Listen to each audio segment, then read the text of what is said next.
Ever have one of those moments where you realize that you might have got it all wrong? In a recent video, I said something that seemed obvious at the time, but after putting some thought towards it, I think I could be way off base. And today we're diving into a little archery experiment. Does adding heavier tip overlays or a heavier limb tip actually slow down your bow? Or is it possible it could make it faster? I always thought it would slow it down, add more mass, slow it down. But right now I'm in a thought process that is kind of believing it could be the opposite. A while ago I did a test with Kaz on the Shatterproof Archery YouTube channel about beaver string silencers and what was the limit to them. We ended up adding beaver string silencers to the entire limb. We started with a section and we added more and more and tested the speed and the noise to see where the diminishing returns were. And as expected, by adding beaver to the entire limb, it created a lot of drag and it slowed down the bow a lot. And we found that, okay, maybe 4 inches is the optimal spot where it barely slows the bow down, but you get 90% of the benefit of the noise dampening. But I wonder if the same sort of thing's true with tip overlay weight. The hypothesis is by adding more weight here is going to make the bow faster. How could that make sense? Okay, did you see that? The angle at which the limbs are coming forward is like from here to up here. So it's moving like away from where the knocking point is. So with taking the idea from like kinetic energy versus total arrow speed, will change the amount of penetration on an arrow. So a heavier arrow that's moving slower could go further in to a target than a lighter arrow with a faster speed. A train hits something versus a feather hitting something. In my mind, it makes sense that if this is heavier and this is heavier, they're both moving out, potentially at a slower speed. But it's gonna have a slingshot effect on the bowstring and the arrow specifically. It's gonna wanna pull those limbs forward further because it has more weight on them. And as long as the bow can handle the stress, in my mind, it makes sense that it's gonna snap that arrow faster. Am I crazy? This has always been my method here on YouTube, is if I have an idea, why just test it. Like there's nothing to lose, well, except breaking a bow, and it's a good time. Plus, that's how we learn, is by stretching the limits. So I have some lead weights and we'll weigh these out and we'll start with a very small amount. I'm not gonna start with a big piece. So we'll shoot through the chronograph and I'll do a bunch of tests to get a really solid baseline. Okay, I got feet per second and let's zip through these. Ever have those days where you are just swamped and you don't have any time? But the problem is you don't just want to go pick up junk food and feel terrible and lose a lot of your energy. That's where today's sponsor comes into play, Huel. Now, if you've never heard of it, Huel is a nutritionally complete meal in powder form. I've been drinking the Black Edition chocolate. Also, it's packed with what your body needs: protein, healthy fats, carbs, and fiber, and 27 essential vitamins and minerals. It's perfect for when I'm slammed with work. It's perfect for when I'm busy because I can have a 400-calorie lunch that makes me feel good and boosts me on for the rest of the day. You can try Huel with 15% off using my code Kramer15 at huel.com/Kramer15. The QR code's right here. Link is in the description. Just make sure you add water to your cup first before the powder. Trust me. Okay, 3 more shots.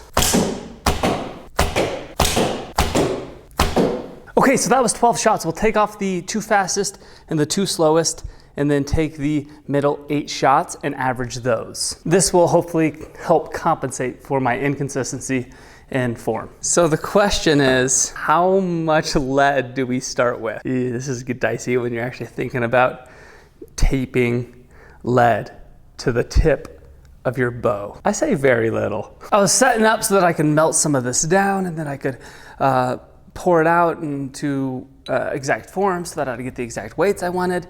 Then I realized no. Because normally the thing you need is right in front of you. Example, field points, 75 grain up to 350, I believe. So we can take these and apply them to the ends. They're thin, they're already pre-weighed. If we need to go over 350 grains, we will with the lead. Get this piece and tape it on tight enough that it doesn't fly off. This is absolutely ridiculous.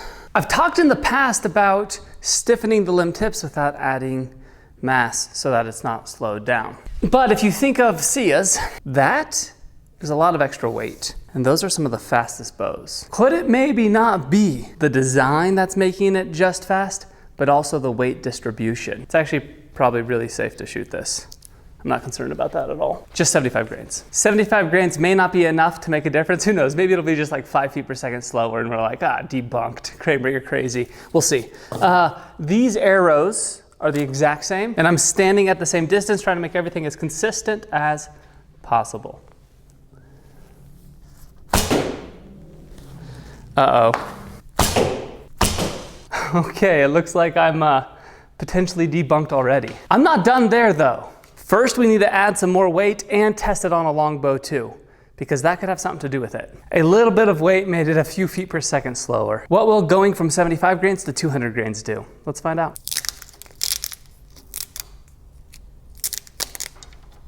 $200 grains on each tip. Let's see what happens. Prediction. Slower. Okay, this is good news. So more tip weight makes it slower. Longbow test. Man, this longbow's bad. So we'll start with the 75 grain and tape those on here. And real talk, guys, there's days like yesterday.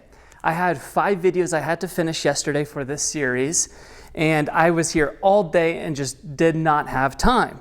What did I do? Well, I brought Huel with me and had a Huel meal for lunch, which pushed me over until I could go home for dinner. The convenience is unbelievable. And the other real big benefit is it's like $2.65 per meal. Try getting that somewhere else today. So if you want to try it out, again, use my code Kramer15. It gets you 15% off. Huel.com/Kramer, and QR code's right here. Let's shoot this and see if the longbow gets the same results as the recurve. 75 grains. This is so cool because I don't care the results. I want to know the truth. And if I can get closest to the truth, then I can make a better bow. So I think we can draw the conclusion that mass alone is not going to make it faster. As a matter of fact, it's going to make it slower. And this video is an intermission to a 7 or 8 part series. And in one of those later videos, I say that you don't have to add a tip overlay, but you can. But if you do, it might make it a little slower. So how much slower? Well, 75 grain is tending to slow down the arrow 4 to 8 feet per second. But how heavy are tip overlays? Okay, I've gathered various different tip overlays. Let's see how heavy they are. It'll be like 2/3 this weight because this will be shaped a little bit. But that's a maple one. This one's maple with fiberglass. Okay, this scale's not registering. Let's, here. There we go. We're at 194.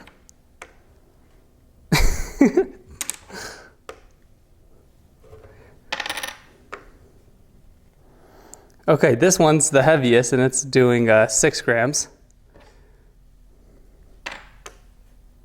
Grains, I mean, and 6. So these tip overlays are so light. The heaviest one is 6 grains, and it's gonna be less than that. It's gonna be 4, and the other ones didn't register because that scale, I guess, isn't going to measure a grain or 2. So it's not that tip overlays will make the bow a lot slower, but you can expect the tip overlay to make the arrow fly 1/4 of a feet per second about slower, which is a small enough number.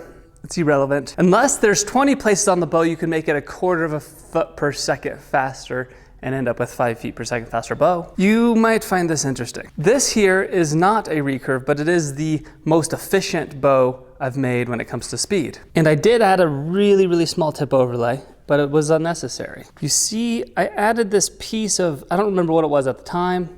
Is either fiberglass, carbon fiber, or phenolic. That piece stiffens up the limb tip so it doesn't bend, making the working limb shorter, giving it a lever, which seems to be more effective than weight. I was curious if bow design or weight made the bigger effect. Well, it's clearly design. But with that lever, you want to add as little weight as possible. Now we know that for sure. So if speed's the goal on a bow like this, we'd want this non-bending area to be as light as possible. Same thing with a limb wedge design like this. Now just imagine I've done 10 or 15 tests like this, and I tried to make them as accurate as possible so that I can draw some sort of conclusion that says, if speed's the goal, let's try to reduce the weight of the limbs. There's always limitations and trade-offs you have to make, but having as accurate as information as you can help you decide which trade-offs to make.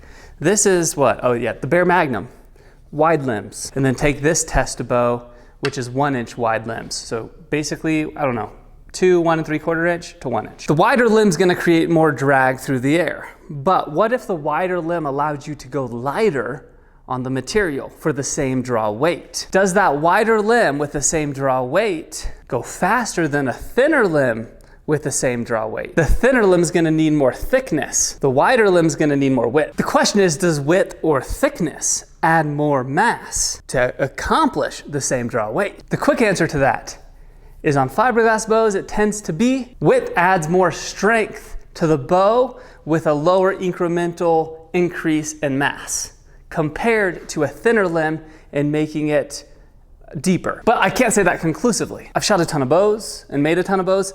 I haven't made two like identical bows with only that one variable. If you scour the internet for speed in bows, there's a very many theories that people have, but the testing, some people have done some testing, and then there's a whole nother group of people who speak their mind without doing any of the testing. Now, those people aren't necessarily wrong. They probably have a 50% chance of being right. But I would rather go into all of these scenarios with an open mind, test it, and see what I can figure out myself. With that, thanks for watching.